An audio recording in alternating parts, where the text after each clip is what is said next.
faith wrought with works. Faith proves with works, and by works was faith made perfect. విశ్వాసము క్రియలతో కూడా సంపూర్ణమవుతుంది. క్రియలు విశ్వాసము వలన పరిపూర్ణమవుతాయి. ఒకడు నా దగ్గర క్రియలు ఉన్నాయి, విశ్వాసం లేకుండా నా క్రియలు కనపరుస్తా చూడు. ఇంకొకడేమో నా దగ్గర విశ్వాసం ఉంది, క్రియలు లేకుండా నా విశ్వాసం కనపరుస్తా చూడు అంటే రెండు నిలబడవు. క్రియలు లేని విశ్వాసము, విశ్వాసం లేని క్రియలు. అంటే మనకి అచ్చమైన భాషలో అర్థం అవ్వాలంటే, మనం విశ్వాసం లేకుండా అర్పణలు, దేవునికి అర్పణలు ఇచ్చిన, విశ్వాసం లేకుండా అర్పణలు ఇచ్చిన, లేకపోతే దేవుడు నచ్చే ఆయనకి ఇష్టమైన కార్యములు చేయకుండా, ఆయనకు ఇంపైన కార్యములు చేయకుండా, ఆయన దృష్టిలో యోగ్యమైనవి చేయకుండా కొండంత విశ్వాసం, పర్వతమంత విశ్వాసం కనపరిచిన అది శూన్యమే, అది వ్యర్థమే. ఒక విశ్వాసం ద్వారా చాలా గొప్ప కార్యాలు సాధిస్తాం. మనం సాహసమైన కార్యాలు కూడా మన జీవితాల్లో చూస్తాం. దేవుడు విశ్వాసమును బట్టి ఉన్నదాన్ని లేనట్టుగా, లేని దాన్ని ఉన్నట్టుగా చేయగలడు. ఎలాంటి కార్యాలైనా చేయగలడు. విశ్వాసానికి అసాధ్యమైనది ఏది లేదు. కానీ ఆ విశ్వాసము జీవం పోసుకోవాలి అంటే, ఆ విశ్వాసము యాక్ట్ అవుట్ అవ్వాలంటే, అది క్రియారూపం దాల్చాలి అని అంటే, ఆ విశ్వాసానికి తగిన కార్యం కనపడాలి. విశ్వాసానికి తగిన కార్యం కనపడాలి. మనిందే రూతు అసలు ఆ దేశం లోపలికి ఆమెను రప్పించింది లేదు, లోపలికి ఆహ్వానించింది లేదు, ఇంకా అసలు అంచులకు కూడా పోలేదు. అప్పుడే ఆమె అంటది, అది నా దేశము, వాళ్ళు నా జనులు, వాళ్ళు నా ప్రజలు, ఆయన నా దేవుడు. ఇంకా లోపలికి వెళ్ళక మునిపే రూతు అంటది విశ్వాసం. ఆ విశ్వాసంతో ఆమె నడిచింది. చాలా పరిస్థితుల్లో, చాలా సందర్భాల్లో మనం విశ్వాసం ఉంచుతాం. దేవుడు చేస్తాడు, కార్యం చేస్తాడు, దేవుడు కృప చూపుతాడు, దేవుడు ప్రార్థన ఆలకిస్తాడు అని విశ్వాసం చూపుతాం. కానీ దానికి సరి అయిన క్రియలు కనపరచం మనం, దానికి యోగ్యమైన క్రియలు కనపరచం మనం.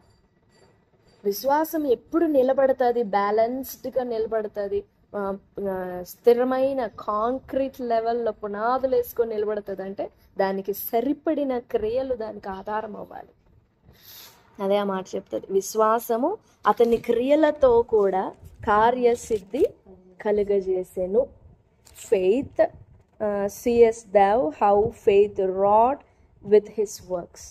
విశ్వాసము క్రియలతో కూడా, క్రియలను బట్టి సంపూర్ణతను సంతరించుకుంది, సంపూర్ణతను నింపుకునింది. క్రియలలో విశ్వాసం ఉండదు, ఒక్కోసారి విశ్వాసం ఉన్న క్రియలో ఉండవు. రెండిటిని మనం బ్యాలెన్స్ చేయాలి, రెండు మనలో నుండి కలగాలి. కాకపోతే తరచుగా ఒకటి ఉంటే ఇంకోటి దాన్ని మర్చిపోతాం మనం, ఒకటి ఉంటే ఇంకో దాన్ని మర్చిపోతాం, లేకపోతే ఒకటి ఉంటే ఇది ఒకటి చాలే దేవుడే చూసుకుంటాడులే అనుకుంటాం. దేవా, నా పరిస్థితులన్నీ నీకే తెలుసు కదా, నేను ఎలాగున్నానో నీకు తెలుసు కదా, నా అవసరాలు ఏంటో నీకు తెలుసు కదా, నా అక్కర్లు ఏంటో నీకు తెలుసు కదా, నేను ఎలాంటి దాన్నో నీకు తెలుసు కదా, నాకున్న సిచ్యువేషన్స్ ఎలాంటివో నీకు తెలుసు కదా అనుకుని దేవుని మీద భారం వేసి ఏదో ఒక్కదాన్ని పట్టుకుంటాం మనం.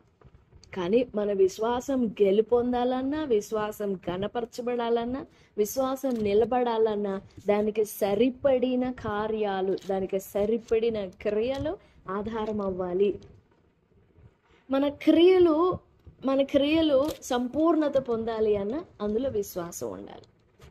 విశ్వాసం లేని క్రియలు మృతమే, క్రియలు లేని విశ్వాసం. ఇదే ఈ వచనంలో ఉంది చూడు, లాస్ట్.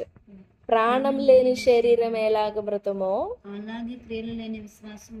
20వ వచనం కూడా చూడు, వ్యర్థుడా క్రియలు లేని విశ్వాసము నిష్ఫలమైనది. That faith without works is dead. అంతే. ఇంకా క్రియలు లేని విశ్వాసమైన మృతమే, విశ్వాసం లేని క్రియలైనా. కానీ బాధకరమైన విషయం ఏంటంటే ఈ రెండిట్లో ఏదో ఒక మృతాన్ని మనం కలిగి ఉంటాం. మృతమైనది ఏదో ఒకటి ఉంటుంది మనలో. ఈ మృతమైనది మనలో ఇంకా నిలిచి ఉండగా దేవుని కార్యం చూడలే. అసలు అది దేవుని కార్యానికి ప్లేస్ కావాలి కదా, దేవుడి కార్యం చేయడానికి ప్లేస్ కావాలి కదా. సో మన జీవితాల్లో రెండు ఉండాలి. విశ్వాసానికి తగ్గట్టుగా క్రియలు చూపాలి. విశ్వాసానికి తగిన క్రియలు అంటే తగిన క్రియలు కనపరుస్తున్నామని అంటే వీఆర్ ఆనరింగ్ ద లార్డ్. శుద్ధమైన యథార్థ మనసులో నుండి, నిష్కపటమైన విశ్వాసంలో నుండి చిన్న కార్యమే. ఒక్క అప్పము బుడ్డిలో కొంచెం పిండి, కొద్దిగా నూనె ఉంటే, చిటికెడు నూనె ఏమో ఉంటే దాంతో ఒక్క అప్పం తీసుకొని ఇచ్చిందండి. అది విశ్వాసం. సరిపడినంత కడుపు నిండా పెడితేనే విశ్వాసం కాదు. ఆమె తన లేమిలో నుండి, తనకి లేదు లేమి, దానిలో నుండి ఆమె తీసుకొచ్చి ఇచ్చింది కాబట్టి దేవుడు ఆమెని నింపాడు. రాజులు కూడా పోషింపబడలేదు ఆమెలాగా. రాజుల ఇంట్లో కూడా, రాజుల వంటగదుల్లో కూడా పిండి లేదు, కానీ ఈమె ఇంట్లో మాత్రం పుడతా ఉంది. అదంతే. మరలా దేవుడు పంటలు తీసుకొచ్చిన దాకా నింపుతూనే ఉన్నాడు. అంతే విశ్వాసం అంటే. విశ్వాసానికి తగిన కార్యం ఆమె చేసింది. ఆమె విశ్వసించింది, ప్రార్థన చేసుకుంటూ, ఇదిగో ఈ అప్పం నేను దైవజనునికి ఇస్తున్నాను.